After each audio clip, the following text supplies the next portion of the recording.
So I'm gonna be honest, this video was supposed to be made a week ago, but after I watched the movie, I totally forgot that I watched the movie. So I went on to other movies, and I remembered the other night that I watched this movie. And asked my wife, I was like, "Did I ever make a 12 Angry Men video?" And she was like, "I don't think so." And after checking everything, I have not. So finally getting to it, the last movie on my Letterboxd top four I have not covered yet is 12 Angry Men. So that's the one we're going to talk about today. This is my first Henry Fonda movie I've seen. This was the first movie I've seen with Henry Fonda in it before, I believe, anyway. I knew about Henry Fonda, but I don't think I saw a movie with him in it before I watched this one. This was years ago when I first watched this one, so it's been a while. But this is one of those movies. It's in the IMDb top 250. It's 100% on Letterboxd, or not Letterboxd. It's 100% on Rotten Tomatoes.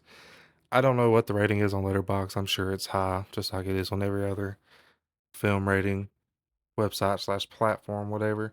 This movie's really good.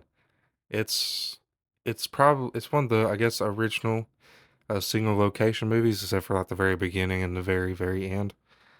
But most of the movie takes place in a single room for the most part, and just the way it's a unique movie, especially for the time.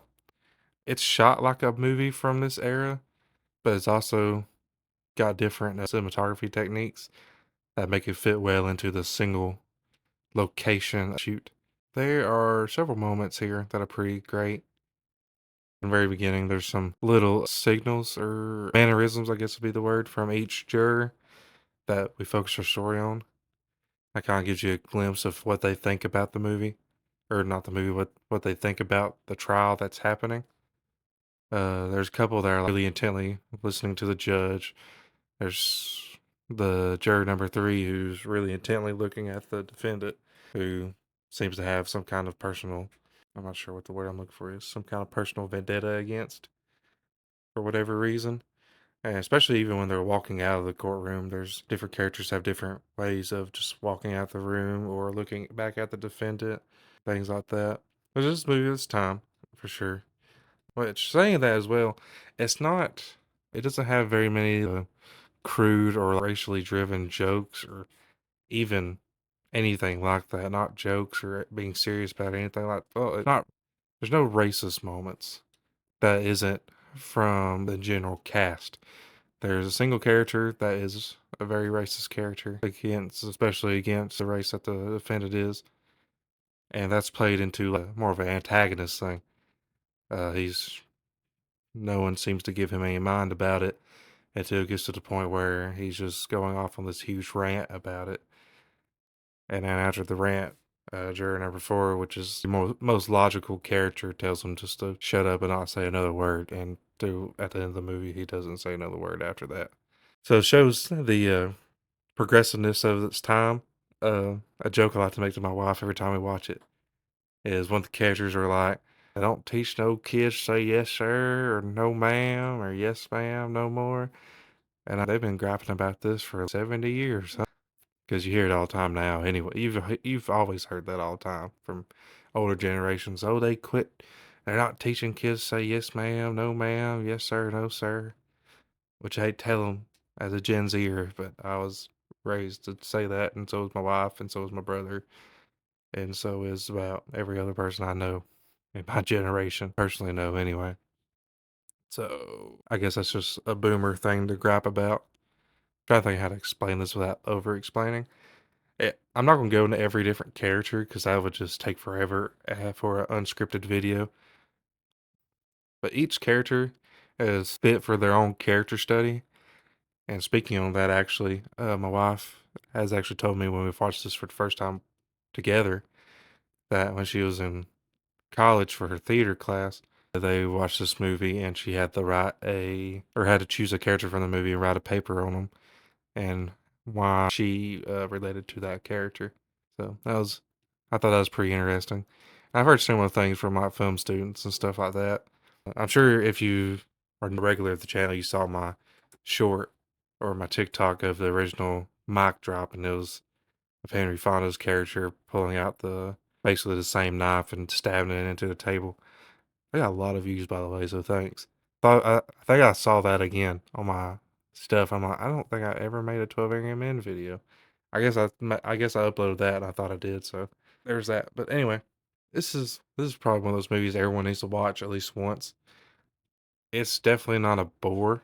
I wouldn't say at all. I don't see how anyone could say this is a boring movie because I watched it on a whim because I kept seeing TikToks of movies everyone needs to see if you consider yourself a film buff or whatever. And it was 12 Angry Men and Reservoir Dogs and a couple other movies. I don't remember. This was back in COVID times, and I was seeing all these a little after COVID. But so I saw this on Prime that since I had it at the time, and I watched it, and it's been on my top four pretty much ever since then. Or it's been in my top four ever since I had Letterboxd, I reckon. Like movies like Fablemans and The Wind Rises, I've swapped them out, or they were swapped with different stuff beforehand. I think for a while I had Princess Mononoke and Shin Godzilla on my top four, and some other movies I can't think of right now. I think I had Jaws for a minute, but this is definitely one of those movies that everybody needs to watch, similar to watching Jaws or Jurassic Park or something like that. One of the more iconic movies that everyone needs to watch at least once in their life. I It's just one of those types of movies, and I don't really know what else to say about it. Camera works really great. I mentioned that already. I really like all the characters because they're all different or have different backgrounds, obviously. Because, for example, the defendant that they're trying to decide is guilty or not guilty, he's from the slums of the area, and they have a character that grew up in the slums. They have a European character, characters from different backgrounds. They have a marketing guy, a stock guy, an older gentleman. Henry Fonda's character is an architect. There's a blue collar worker type of guy. A couple different characters. The juror number one, he's a football coach for high school, I think, or junior. I don't remember.